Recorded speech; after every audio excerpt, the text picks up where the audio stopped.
Hold on. Trying to find shit, aren't I? Why can't I find it? What are you looking? Oh, yeah. Sweet. Is that why you didn't retweet it? Because they used a picture of 2 Tottenham players. I did retweet it. Did you? You did as well? Yeah. Did you like the picture? I can't lie, I didn't even look at the photo. I saw my name and I just retweeted it. Okay. Kushti. What are you smiling your head off about?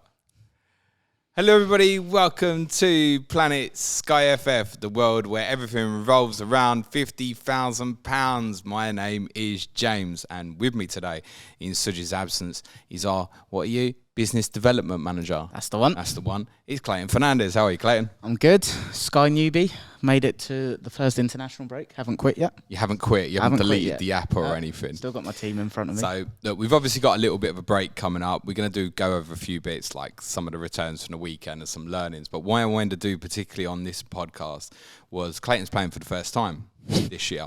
And I'm not sure that you're enjoying it, which is okay, by the way, because I hear these stories every single year. So I kind of want to delve into, in the first instance, what I'm going to say struggling with. Yeah, no, I think that's fair. But what are you not enjoying about it? I think the amount of planning that has to go into it. So obviously I use your spreadsheet a lot. Cheap plug. Yeah, very cheap plug. But so fundamentally getting my head around the differences in points and the tiers and all of that, I think I'm slowly coming around to that. And like the Slack channel's been great for that. But even the planning, I feel like with FPL, I've just got to a point where I kind of look at 3-4 blocks. I look at 3-4 fixtures as a block. I'll have a rough idea who I want to move on. It's one set. You can change formation, but you're transferring a midfielder for a midfielder, a defender for a defender. And I think the fluidity in the Sky game of, okay, I can transfer a defender to a striker, and that completely shifts everything. And I think just being aware of the kind of 3-for-1s, 2-for-1s, when a transfer is worth making versus not. I think the limited, what is it, 50 a season, right? Yeah.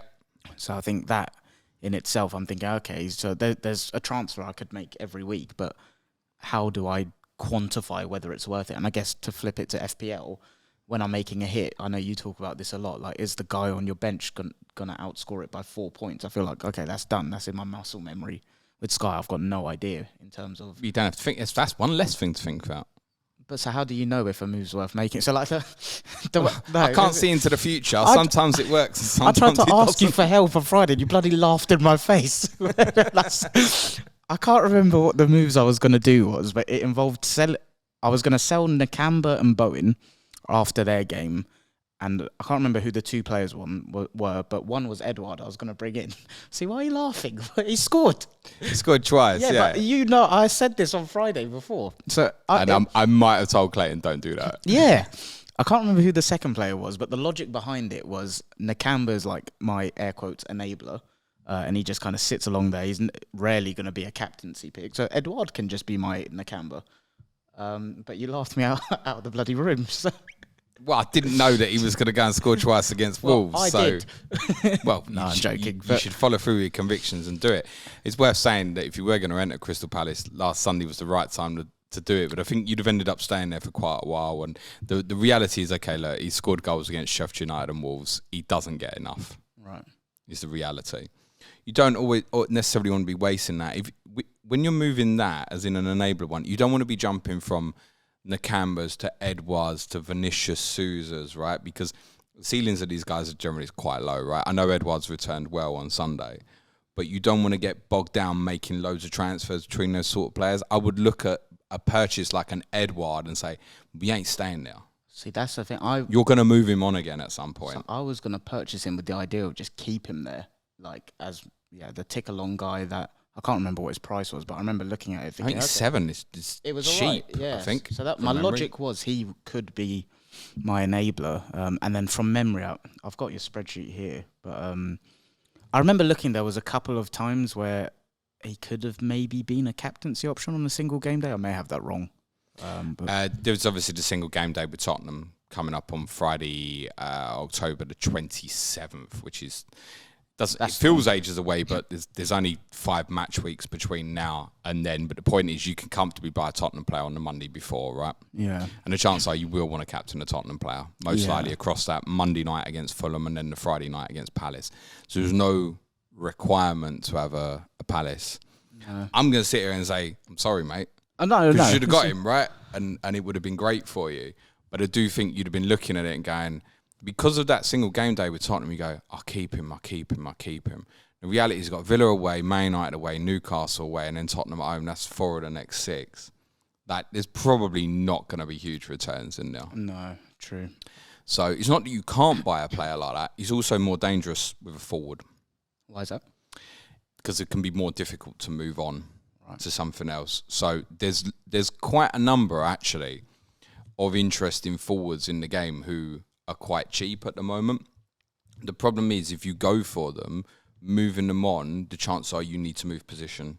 So it's not like a Nakamba to like a Vinicius Souza or a Basuma or a 6.7 defender to another 6.7 defender, for example. These forwards become more difficult to move on.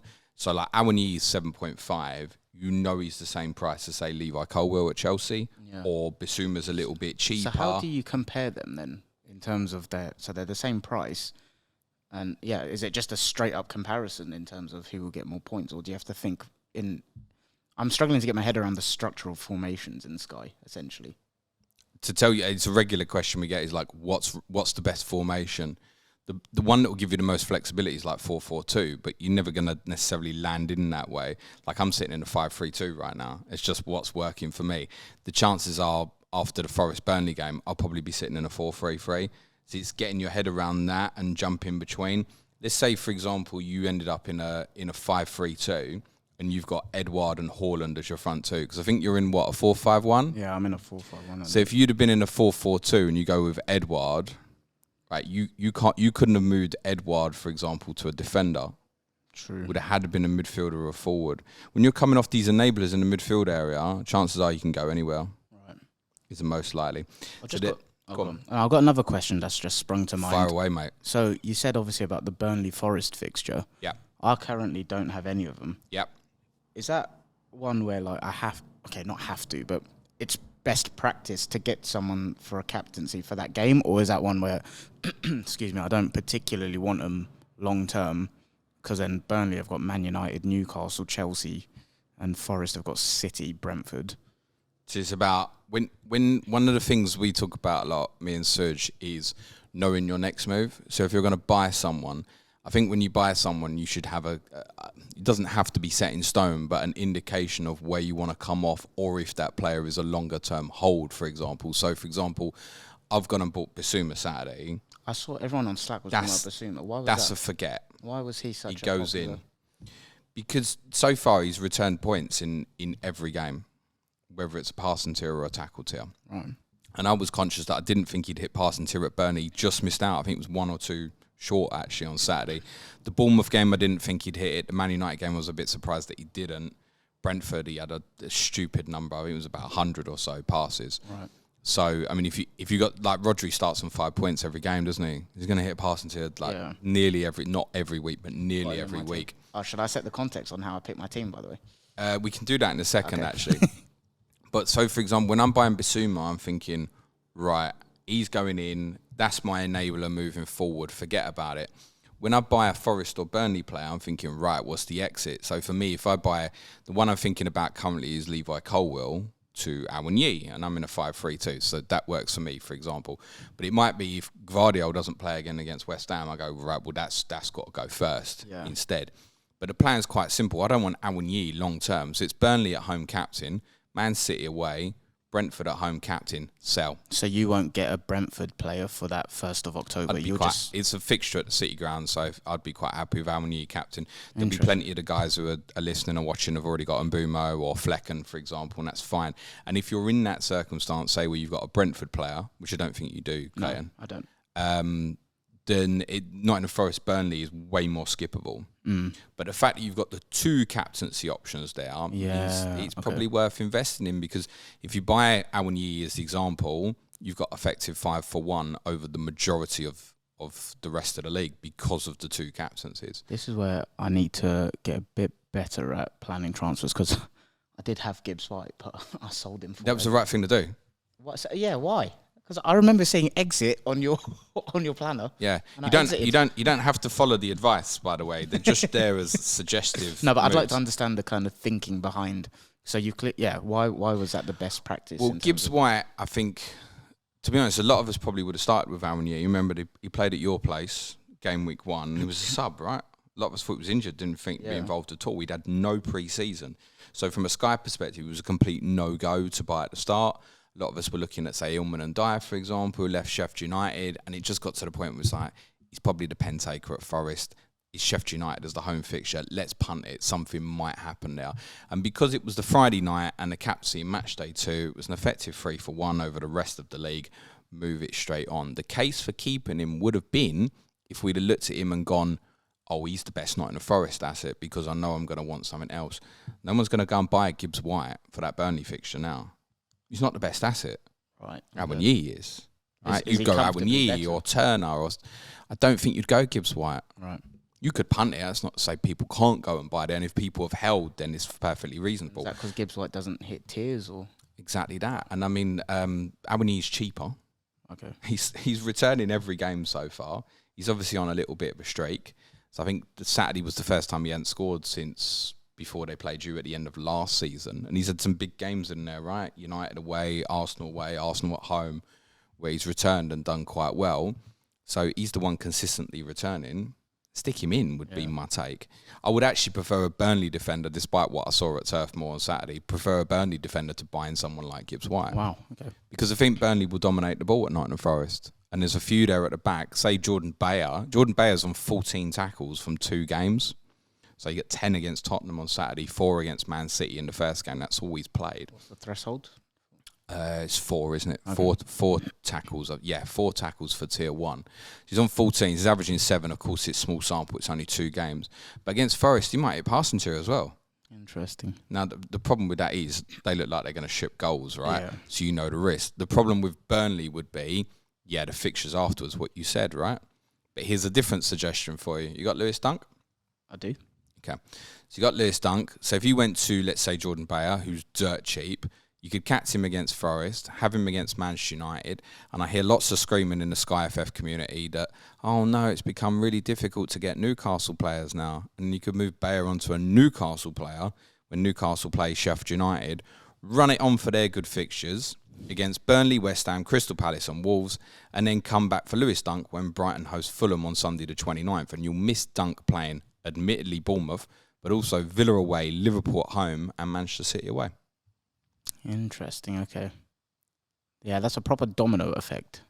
Yes. Yeah, I think this is what I'm struggling to piece So rather together. than what you're thinking is, and it is a regularly used term, is like 3-for-1s, right? Yeah. So the one of you, say you got Gibbs White, it's got effective 3 games, move it on to someone else. Or an example might be that you're selling someone who's playing on Saturday, you get Awoniyi, the 3 games, and then you move it on to someone else, probably a Chelsea player. Those are the examples. You almost, so that like Colwill to Awoniyi and then back again. The better moves generally are not the back again. Yeah, It's just on to the next thing. Something else. Okay. On to the next thing. So something like that. So you go Brighton, Burnley, Newcastle. That in itself is so helpful because I've been very like, okay, yeah, back to back sort of thing. You go from player A to B to back to A rather than A You to can. C. Yeah, but even you just opening my eye up to that is like something I hadn't really considered, to be honest. I will cover fixtures. In fact, no, before we do fixture change, because there have been some. So how did you end up with this team you've got? And let's talk about it, actually. So I can't remember what it started as, but I've made 4 transfers so far. Is there a way I can check my history, or should I just say what I've got right now? Yeah, just say what you got. So I've got Martinez in goal. My back 4 is Saliba, Dunk, Colwill, Diaz. Midfield of Nakamba, Rodri, Rashford, Bowen, Saka, and Haaland up top. And how I picked this delightful team, which was 4 players different, I went on this YouTube account called @PlanetFPL I was watching this beginner Sky pod. And For the benefit of the audio listeners, I'm staring down the camera. So you copied my team. You copied my team. I was on my way to Fest with Suj. I didn't have the headspace to put together a team. Well, if it was a choice of copying me or discussing with Suj, you did the right thing, mate, yeah, probably. Exactly. So I just took the first screenshot I saw on the stream. I was like, I'm going to start with that team, and then I'll make my own transfers using the spreadsheet. You don't have the same team as me now, though. No, but that's what I mean. I've been independent in my transfers. You know, like I message Suj and go Sky reminder. I've got to message you and go, no, this is my transfer. I'm good with. I think knowing your transfers would be helpful, but I sit next to you every day, so that should be fine. You shouldn't need to text me. But I make most of my transfers probably on a Sunday morning, mate. So there's not going to be much use to you. Yeah, no, I think it's you're still out drinking on a Sunday morning. Yeah, that's part of your problem as well. So this weekend, this is another pet peeve with this game. I was at a wedding this weekend. I was bladdered, and I was like, I'm not in a headspace to make a move, so I had to let it go. And I felt like I had Nakamba there, Bowen. Oh, there was someone else that I was like, okay, on the spreadsheet it looked like a nice time to get rid of them, but I was two bottles of wine deep. I was like, I'm not. Well, yeah. Don't advocate drinking on this watching, podcast. Cheers for the cheers for the free wedding.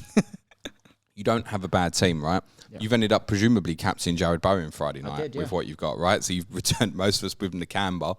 You've obviously done a lot better out of that, right? So what in your team don't you like at the moment? Nothing really, just Nakamba. I think my thing is more, there's nothing I dislike per se. I'm just trying to maximise the fixtures, I guess. That's. So you want an escape from Nakamba now, right? No, I'm guessing. I mean, if that's the optimal thing to do, then sure. The only reason I was looking to move him on Friday was I feel like Bowen was a nice exit after the game. And then I remember just looking at Bowen and Nakamba as a pair. Like, I can upgrade Nakamba's kind of enabling spot in my team to the Edouard. And then, but I can't remember for the life of me who I was looking at for Bowen. But yeah, I can't lie. I think the team's fine. If I can get a better enabler that can tick along than Nakamba and then just focus my transfers on maximising fixtures, I feel quite happy with that. I mean, look, there's another exit off Bowen this coming weekend where you could move that to your Forest player, right? So think of it like this, right? So you could go Bowen to Awoniyi Monday night. Yeah. And how much money is that putting in the bank? That's a saving of what, 1.3? How much you got in the bank at the moment? 0.3. 0.3. So that put you about 1.6 in the bank, right?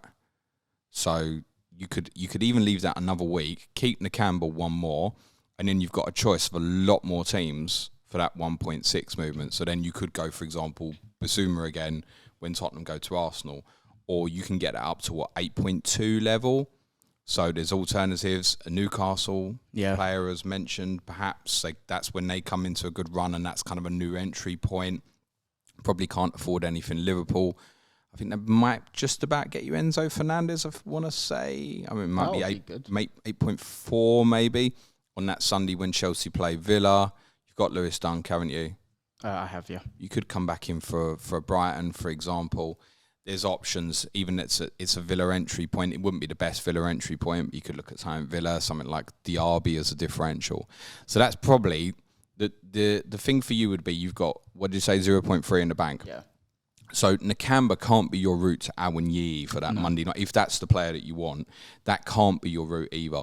Also, you couldn't, in your case, move Nakamba or Bowen, who are probably cuttable, to a defender because you can't go to a 5-4-1. Can you not play that formation in Sky? No. If you've got 5 at the back, it's got to be 5-3-2. What? Correct. Any idea why? So you're almost definitely going to a midfield or a forward, right? Yep. Between Forest and Burnley right now, if you want to cover that, being realistic, it's Awoniyi. Yeah. So you cut Bowen. That then wait an extra week gives you the choice of there are 10 teams playing on Sunday the 24th of September to move Nakamba to 8.2. I think you've got available. Yeah. And obviously you don't have to spend all of that.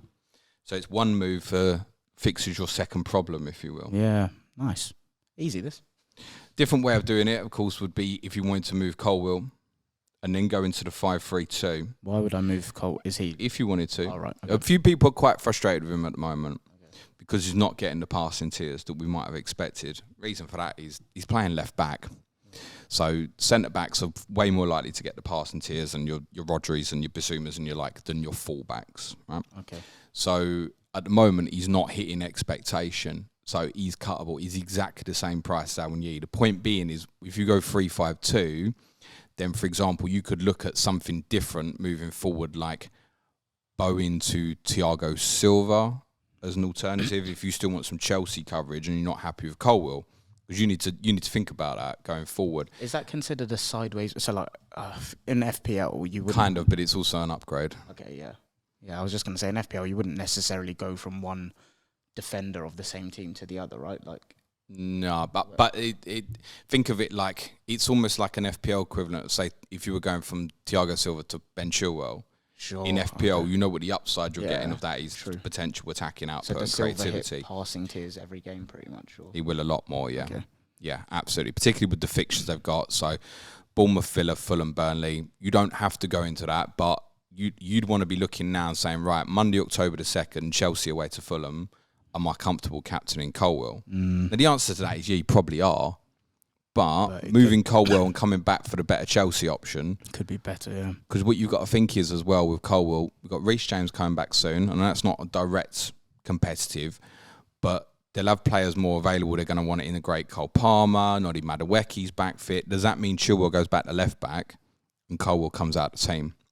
Yeah, so you've got to have your eyes on that and go, right, this is dangerous. Sure. And it's not a panic because obviously in that circumstance, the game's on a Monday, so you could buy an extra Chelsea player that night and you could just sell it straight after they play Burnley on the Saturday, where I think there'll be quite a bit of a Chelsea exodus from that perspective. I think I had Jackson initially as well. I sold him. He will be mass frustrating at the moment for those who've got as well. They'll be happy with the captaincy return if they did against Luton, but otherwise not pulling up any trees. What's your rank at the moment? 15,015. Like literally, it's good. Cheers, mate. It's good. Can I win it from here? Yes. Yeah? Yeah, 100%. Yeah, there's so long. We've got 4 weeks of 38 gone.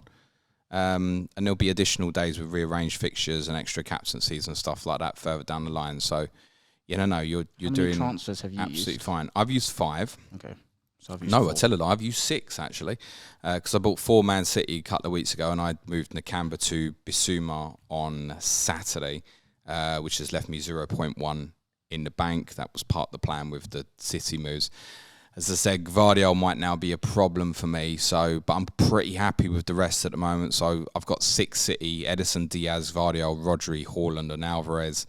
Salah returned nicely for me captaincy on Sunday. Bissouma, I've got Colwill and Silva and Lewis Dunk. As I said, if Gvardiol plays against West Ham on Saturday week, then he stays for me at the moment. If he doesn't, then he's the sacrifice to Awoniyi. If not, it's Colwill to Awoniyi for me. And obviously, if I go Gvardiol to Awoniyi, then I've really opened the money up then to go Colwill to something more powerful, back into perhaps an offensive Arsenal player, or back to William Saliba or something like that, possibly. So I was just going to ask, so you got no Arsenal, but is that, you've planned to go there? Yeah, I sold Saliba as part of getting those City players, part thinking that I didn't expect him to hit passing tier as he did against Manchester United, to be totally honest, at the weekend. And obviously, originally the Arsenal-Everton game was scheduled for the Saturday. You'd make the case now that them Everton on Sunday the 17th is a better captaincy option, I think, than the Chelsea players at Bournemouth on the same day. So, had I known that was going to happen, yeah, I probably just would have stuck with Saliba, and I might end up going back that way anyway. So, yeah, there's something to think about. It could be, for me, Gvardiol back into Saliba quite simply, and then Colwill onto Awoniyi on the Monday. It could be that I decide to do it that way, maybe. And then the other thing, one more question, sorry. You got loads, mate. Yeah. Okay, You ask away. This is part of the deal here, mate. I feel like this is going to be very boring for everyone that knows what they're doing. But why do people go so heavy on one team? And I don't really... Because a lot else will. So right. If you're behind like it. Template. I remember in the first year we played, I felt like a right smug idiot when I think Liverpool had like 3-0. They played in the Club World Cup. It might have been the second year we played the game.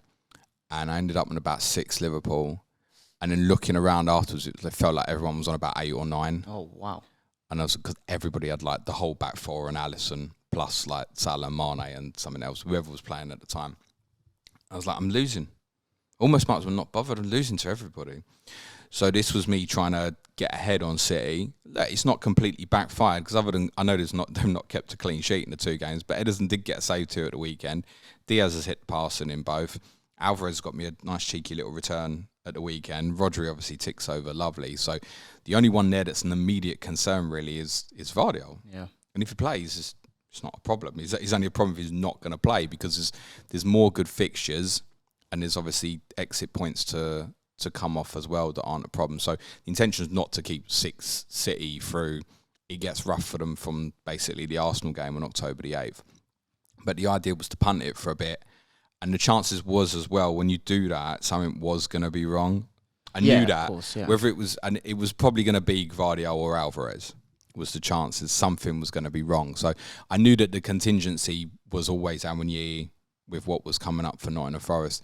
What I now need to factor in is how much of that do I want to keep through the difficult fixtures, and when do I move it? So it might be that, for example, I need to chop before the Wolves game. The reason for that is, and this is a good little tip for you, Clayton, is obviously if you come off after City play Wolves, which is kind of the last good fixture, then your choice of movement is 4 teams. It's Nottingham Forest, it's Brentford, it's Chelsea, Fulham. Now, I haven't got Mbumo, so I might decide to add that as well, for example. I might decide to move Edison to Flecken. It's the sort of one I can maybe see me doing, for example. And it does add back to the idea, well, if you're going to do that, maybe skip Nottingham Forest Burnley. I might, but I probably won't. But if you move the week before, after City play Forest at home, then there's the choice of 10 teams, isn't there? Yeah. So that's what I need to factor in over the next couple of weeks. For me, this is kind of rest brain period because of internationals and injuries and stuff that will come up. And then, but it's knowing I might want to come off City players a little bit earlier. But on the so if you were to sell after Forest, like you say, you've got the option of 10 teams. But how much of it in your head is but the next fixture for City is Wolves? Not a huge amount, to be honest. If it's people that I'm happy to cut, like, to be honest, the Edison one, I can see me going to Flecken the week after. But if I'm cutting Alvarez, I'm not that bothered. Sure. I mean, the chances are that the entry point there is, say, for a Newcastle, I might be punting a Newcastle player for a little bit for that period. Yeah, and I guess that's the Sheffield 4 United, Newcastle right? games, and then hold that on to probably Aston Villa Sunday the 22nd. Okay. So again, that's another one. So rather than that one I said about, say, Brighton, Burnley, Newcastle, this one would be like City, Newcastle, Villa. Yeah. As a different way of doing it. There are some fixture changes, which I should clarify. So I have mentioned, obviously, Everton Arsenal's moving to Sunday the 17th of September. The reason for that is because Newcastle playing the Champions League the following Tuesday, so their fixture with Brentford has swapped to the 5:30. When the Premier League did the original announcement, they did say that Arsenal's fixture at Everton was conditional on the Champions League fixtures the following Tuesday. I didn't think, to be honest, that they'd move it so late, but I don't know if your lot would have advised, okay, this fixture might change when they did. I think I've got a ticket for it as well. So, yeah, they did give us a heads up. Has that mucked you up, is it? Not really. No? No, I hadn't booked anything yet. You ain't getting back from Merseyside on a Sunday night, mate. Well, I'll probably do what you did to Burnley, get the coach. But oh, grim. Yeah. God, don't stud coaches. Like that's last resort. Few others have moved. So obviously all the Aston Villa fixtures have moved to the Sundays. So that's Chelsea away Sunday the 24th, Wolves away October the 8th, and Luton at home Sunday the 29th. A note on that Sunday the 29th is, we'll obviously cover it again before it comes around. But that day, the kickoff times are different. West Ham and Everton is a 1 o'clock kickoff rather than a 2 o'clock. The Manchester Derby is 3:30 rather than 4:30. I will presume that might be on police advice. I don't know the logical reason for why that's different. But it does mean there's a number of other games at 2 o'clock. So it might be a late one waiting for them leaks. I don't know if anyone's going to leak us the Aston Villa team against Luton at 10-2 on a Sunday before the 2 o'clock kickoff. What's the advice for when you can't be around 4 leagues in Sky then? Because I feel like in FPL it's, okay, if you're not around for the league, so be it. But with Sky, I feel like every transfer has a knock-on impact in terms of maximising everything else. So what's the advice? So I think it's circumstantial. So to be totally honest, like, I didn't wait for the final hour before I bought Basuma on Saturday. You just chanced it. Well, I was going to Burnley. Right? So I'm going on a coach. I'm sure it probably isn't a problem. But how do I know I don't end up stuck in traffic on a motorway with no Wi-Fi or something? Yeah. problem. So in the morning, I did, Sheffield United Everton was the early kickoff. It wasn't going to impact my thinking or anything, right? There was no reports of Bissouma hasn't travelled or anything like that. So I did the transfer early. I'll do that once or twice a year where I've gone, nothing in 12:30 is going to impact the decision here. Let's do it early. If that had been something where someone I'd owned had been playing at 12:30, I would have waited. Really? Yeah, I would have waited. So I guess it's habit for me now just to know, right, the lineups are out. I suppose for me, because of doing the content and stuff, as soon as the team lineup comes out for whomever it is, whether it's deadline or not, I want to know who's in the lineup. So I think that happened. Obviously, I've got Martinez, and there was the game. I forgot who it was against, but he wasn't in the lineup. But I was out. Oh, against Burnley, yeah. Yeah, Burnley. That's the one. I was out, and I couldn't really do anything about that. So. But to be honest, but then use that to your advantage, because Martinez is perfectly reasonable to keep, right? They're coming into a good run of fixtures, right? And that's possibly going to save you a transfer further down the line now. True. So that's what I would say to people. And I hear that a lot. Oh, Mr. Transfer. Okay, right. But can you use it to your advantage? That's a perfect one. Yeah. I bought Edison. So I might be going Edison to Flecken in a bit and missing Martinez. And Martinez hauls against West Ham. And I've made 2 transfers in the meantime doing other things. Yeah. And it might have been I'd just been better off going, sod it. The reason for me acting was I didn't feel like we had information. I felt like Unai Emery was very coy. Like, is this a bigger problem maybe, for example? And then it's Liverpool next anyway. And I knew there was entry points to go back because they're often playing on a Sunday. The only other fixture that's moved, I want to clarify, is obviously the one that's led to that Villa-West Ham single game day on October 22nd. Sheffield United, Manchester United is now an 8 p.m. kickoff on Saturday the 21st, which does make going back to Manchester United assets, should you want to, and I don't suppose anybody's in a particular rush at the moment, but it does make it quite awkward. And they do have 5 good fixtures, so there's sort of ones to keep in mind as a contingency. Why is that awkward? Because they always play the first day. There's never any games, so they play Brighton Saturday, Burnley Saturday, Palace Saturday, Brentford Saturday, Sheffield United Saturday. Right. And then the next entry point where they play on a Sunday is Manchester City. So that feels awkward, right? Sure. So they're the sort of one to keep in mind for like contingency. If you think, I would like a United player, say you haven't got Rashford and you wanted him hypothetically, he could be one where if you've got an injury in a midweek, right, that's my contingency. And that now opens up for it to naturally be an entry point for a Manchester United. I don't think I've had a player injured yet. That feels really. I'm going to get about 4 now. Yeah, thanks. It will be Man City players as well. Mate. That always happens every year, but I feel like injury-wise, it's been quite lucky so far. So yes, to clarify, not really any great entry points for Manchester City. Just want to cover off some bits of data from last week before we do a few questions. Clayt. So West Ham players in the tiers at Luton. You won't see this very often this season. Aguerd, Zuma, Alvarez, Ward-Prowse and Paquetá all in passing at Kenilworth Road on Friday night. No passing tiers in the Sheffield United Everton game. That comes as no surprise. 6 saves and an own goal for Jordan Pickford. Abdullah Doucouré with 3 shots on target. No one's looking at those 2 teams, I suspect, at the moment. Was a passing tier for Ethan Pinnock against Bournemouth at the weekend. An interesting note on that, I didn't see a lot of the game. Ben Mee obviously came back into the team. Was withdrawn with 10 minutes to go, but Ethan Pinnock was nearly double the passes of Ben Mee. That's a little bit of an unusual one. I don't know if Bournemouth have tried to shunt Brentford's attack to the right-hand side potentially. But looking at Henry and Hickey, they show up quite similar for passing, so I'm not quite sure what that was all about. Christian Norgard is always a good one for the tackles. Hit 5 in the game. Dominic Solanke hit shots here, got a lovely goal. Only Van der Ven and Romero from Tottenham in passing tiers. Christian Romero is the highest scoring defender in the game at the moment, which is, I can assure everybody, is exactly 1 year later than everybody wanted, because many of us Shrewdies wanted to start with him last year, did start with him, and he did absolutely nothing for us. Don't be alarmed about that lack of passing numbers at Burnley for Tottenham players. Burnley will be a good possession side, as mentioned. They will almost definitely dominate the ball against Nottingham Forest. Bissouma did hit 4 tackles and 59 passes, just the 1 short. Is Romero a really good asset in this game then? He could be. Right. So he's not just up there because he scored. Like, he's actually consistently. The problem is with my team at the moment is how many goals we're going to concede is a little bit unpredictable.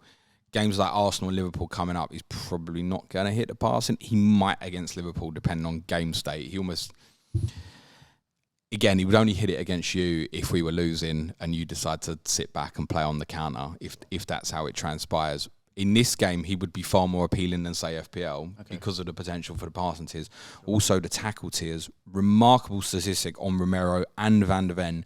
Neither of them have committed a foul yet this season I've seen that, in the Premier League, which, for anyone who's ever watched Christian Romero, it's unbelievable to think he could go through one game without getting booked, never mind go 4 without making a foul. They're playing really well. 5 shots on target for James Maddison on Saturday. It was Sonny who obviously got the goals. They're both a real keep an eye on. I don't know the right solution on them at the moment. Maybe we'll talk about both a little bit more next week and ahead of the North London derby, because technically that is the entry point, is the Sunday game against Arsenal, but it doesn't feel right. As said, Jordan Bayer, 10 tackles. You do not see that often in this game, and he only played 74 minutes as well. So he's dirt cheap. He's 6.6. As I said, it's 14 tackles in his 2 games. And there's every chance he will hit passing tier against Forest. Look at those Burnley numbers defensively. Roberts, Bayer and O'Shea all in the high 40s. Against Forest, they'll probably tip over that line, I should imagine. Nottingham Forest, nothing to speak of other than Yates got tackles. Alanga got shots here, obviously came on early in the second half and scored.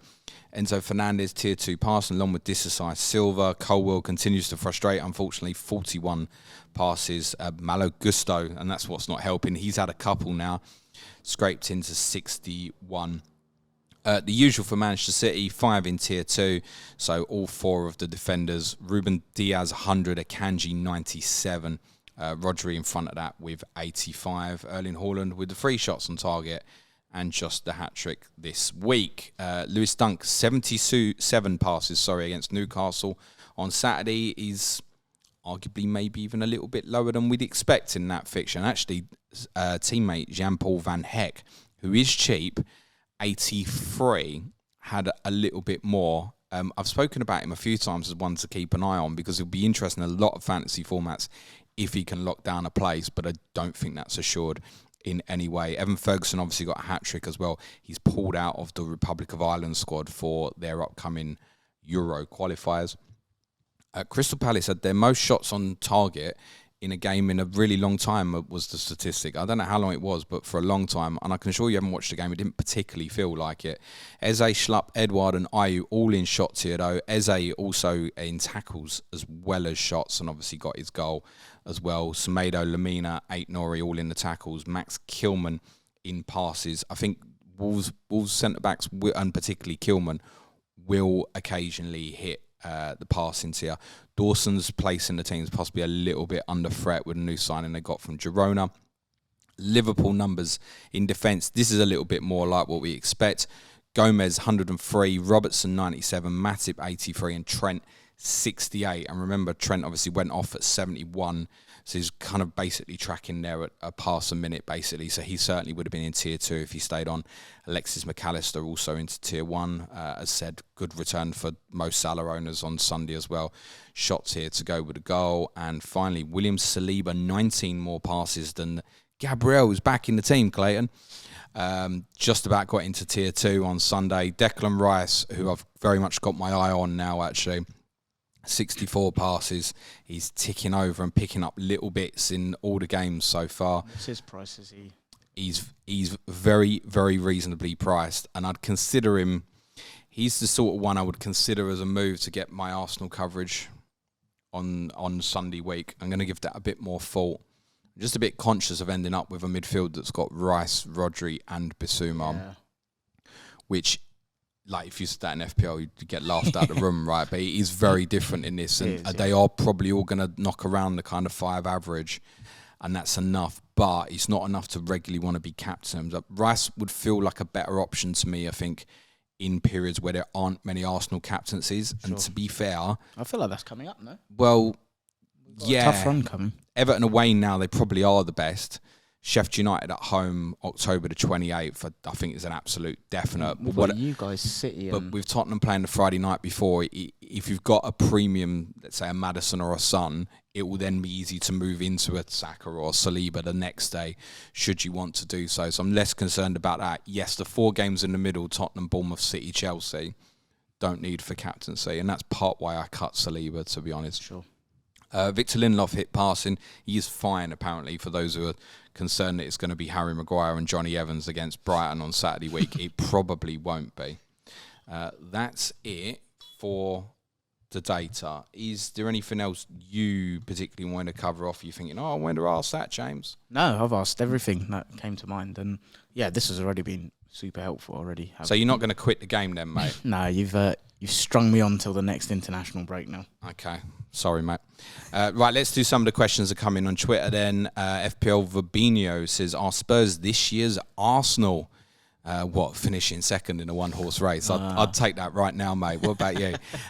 Can we expect the same production from Son and Maddison that we had from Saka, Martinelli, Odegaard last year? I mean, the answer is yes. There could be. We're just talking about the attacking assets here. Yeah. Yes, they could be. You look at Maddison having 5 shots on target at the weekend. Yeah, there could have been more. Whereas Son's had 3 chances, scored 3 goals. He's an elite finisher in that position. And if he's going to stay through the middle, even in this format, you're going to want to get that quite quickly. Is the pricing? If he's going to play through the middle, when then Fulham and Palace games come round, he'll be in the majority of teams. Yeah. Is the pricing of Spurs assets quite similar to what Arsenal were in? Yeah, they're a little bit. I mean, when I saw the price in Son's name stood out massively at 9.7, because you just think if he's going to play through there, whereas you've got Saka, Martinelli, Odegaard a little bit more expensive. Obviously, Maddison's a little bit cheaper, and that's obviously very competitive. But under this, you don't get the bonus for the creativity and such. Maddison's got to be hitting the shot tiers. He plays too high to be getting in the passing numbers and stuff. So, to be honest, for this, if Son's going to play through the middle, it would definitely be him, I think. In terms of Tottenham matching Arsenal, that's a long way off from, calm down, everyone. Middle-aged and disengaged says, at what point does James Ward-Prowse become a decent option? Also, please ask Clayton to follow me. I love his voice. Who's that? I'll follow. I just told you it was. He's middle-aged and disengaged, so you can sort out your first date afterwards. People are loving my voice, aren't they? I like that. This is weird. Ward-Prowse is an option. He's not that much more for Bowen. It's quite explosive. When we've looked at him at the past with Southampton, it's been because he's a standout. We've looked at people like Romeo for tackles over the years and stuff like that. We've never been able to hang our hat on a Southampton attacker. Did he? And that's why he would have appealed more. Now you've got Kudos maybe going to come into this as well. Did Ward-Prowse ever consistently hit tiers when he was at South? Which ones? Tackle and passing, and occasionally shots as well. He's the sort of rare player who can pick up the lot. Because that's what I was thinking. From his style of play, I thought he'd be up there, but obviously I've not played long enough to know the kind of benchmarks and stuff. But yeah. Yes, I'm not sold on it because of what I said. I think in the past it's been all Southampton on a decent side, but he's still the standout. That doesn't feel like the one for me now. Sure. He's ticking over nicely. He certainly won't hit passing tiers often. He's less likely to hit the passing tiers now than when he was at Southampton. Can I ask a very simplistic question that's just popped into my mind? An A or B. In Sky, do you pick... So player A is someone that just has higher goal and or assist threat, and player B is someone that just all-round ticks passing, tackles, and what's the other one? Shots. Well, 2 of the 3. Do you go player A or player B in this game? So, it kind of depends who you are and what you want to be. But the analogy I used at the start of the season, which I think is what you're getting at, is Rodri versus Foden. Essentially. Basically the same price. Rodri's going to hit you your 5s every week. So, Foden has got to be getting, let's say you've got a 4-game period, right? Rodri basically starts on 20, and he'll probably get you a little bit extra somewhere, whether it's an assist or a tackle tier or something. So you might as well put him on 25. So Foden's got to outdo that. And what's that in goals and assists? And he's less likely to start. Yeah. So what you got, 6 goals for a midfielder. So he probably need 3 or 4 attacking returns, probably. Okay. So when you break it like that, based on that analysis. Whereas to flip that to a different example, let's use the Rice example versus say Saka. Rice is less guaranteed than a Rodri. Yeah. You've also got Saka's. I know Saka's going to play from that perspective. He's on penalties when Odegaard doesn't ask for them. That's more difficult one. And obviously you pay the extra for Rice in that example. The Rodri Foden one, anybody went for Foden in pre-season at the start is thinking, I wish I went Rodri. And I so nearly went the other way. It's easily done. You think, it's a short period. I want to go for the upside. I probably learned that he's probably just better go with Rodri, particularly in that case, say with City, because of Haaland. It's not like Foden's getting the armband as well. With the Saka Rice one, you might think, I'm putting the armband on Saka the next 2 Saturdays or something. Yeah. So probably on the City one, it's, I mean, Rodri, to be honest, probably the best asset in the game, to be totally honest, near enough. Adam Byron, this might interest you, Clayton, says, still holding Bowen with a view to a Forest asset versus Burnley.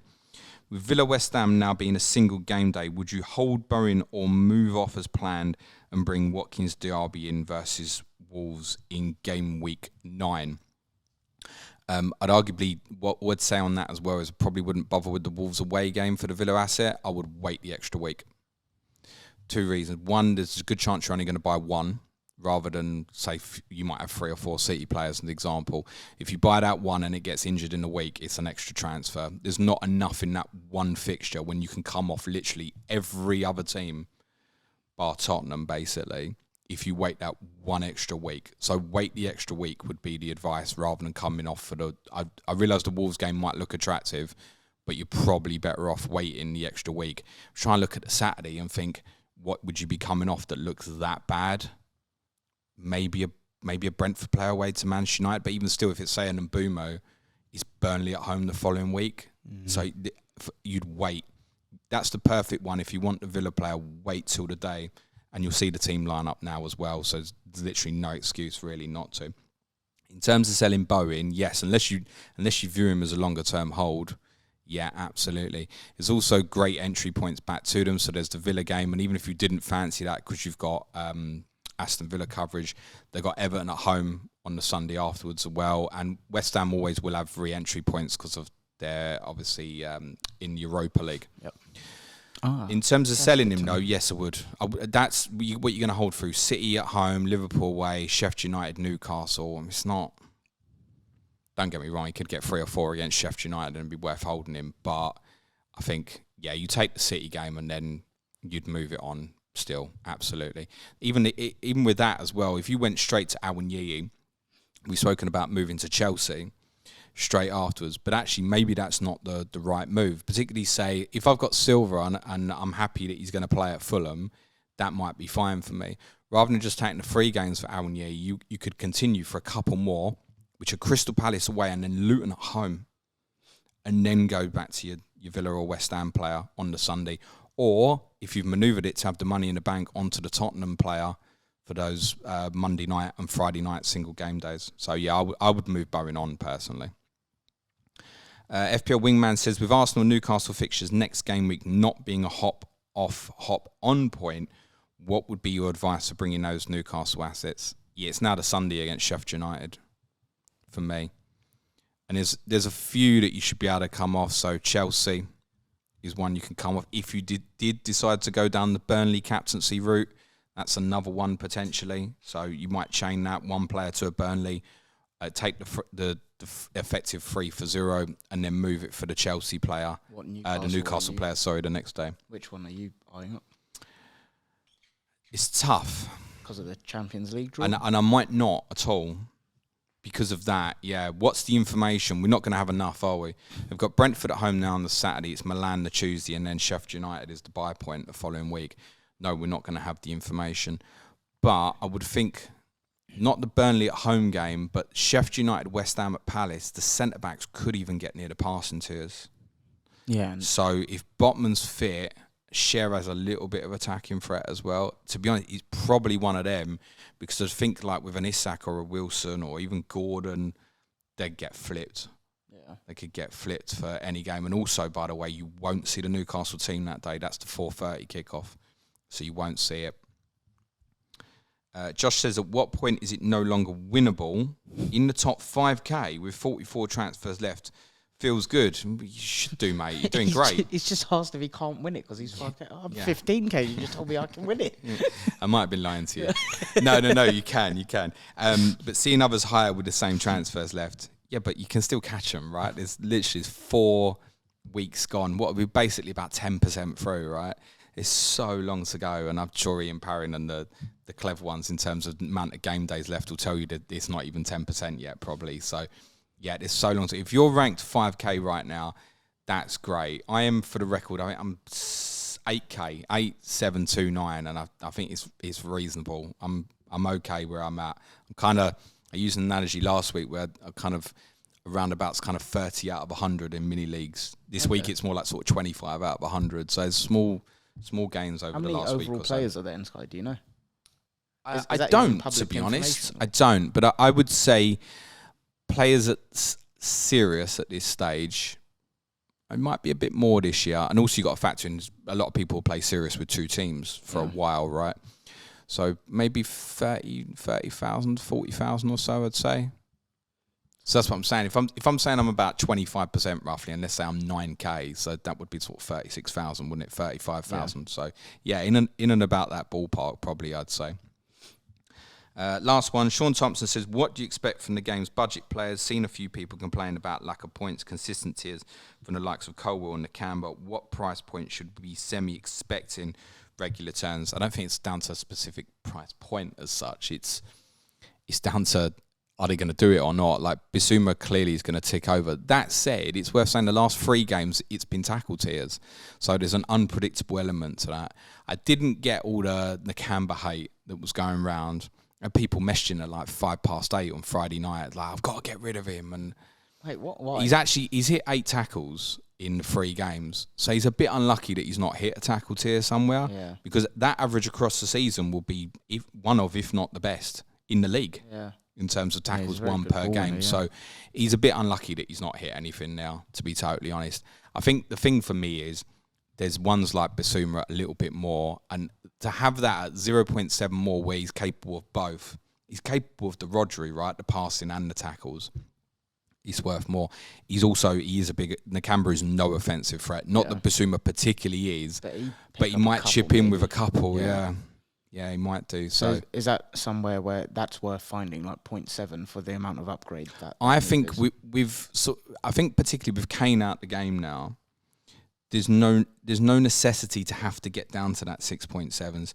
If it changes, if Lewis Dunk was in at 10 million rather than the price he is, and we didn't have access to people like, people I've got at the moment, like Alvarez, for example, or Levi Cole, or even Thiago Silva's 8.5, what have I given up here? By having Bissouma, what have I given up here? I've probably given up possibly an Arsenal attacker. Is maybe what I've given up. And it's not something I absolutely need at this moment. So I don't think there's a requirement. I think the Campbell will do fine, by the way. I think Vinicius Souza at Sheffield United would be worth keeping an eye on. There's 1 or 2 others that might develop at that price once teams settle and now the transfer window's closed as well. But yeah, I'm pretty happy to have gone there with Bissouma. The only thing I'd say about him, when those 2 single game days come around with Fulham Crystal Palace, I want to captain someone else. Yeah. For those 2 fixtures, I'm going to want Maddison or Son in, I think, and I have a consciousness of that. Cool. Good stuff. Enjoy that. Yeah. Do you know what you're doing now? Yeah, I feel more excited for it. Are you going to win £50,000 now? I'm going to say no, but positive energy. Let's manifest it. I'm going to win. Good stuff. I'm going to win the league. We were, by the way, I didn't mention it, we were pre-recording this on Tuesday just in case someone's broken their leg in the meantime. Tomorrow, Gary Robinson and Sam Murray will be joining me for an additional clash of correspondence on Manchester United versus Brighton. If you want a bit more insight into potential tactics of that Forest-Burnley game, released that with Mark Southerns and Jack Toner yesterday as well. But just leaves me to say thanks very much to Clayton. So should be back with me next week, maybe. Be nice to each other, everyone. Cue music, please. Man-child.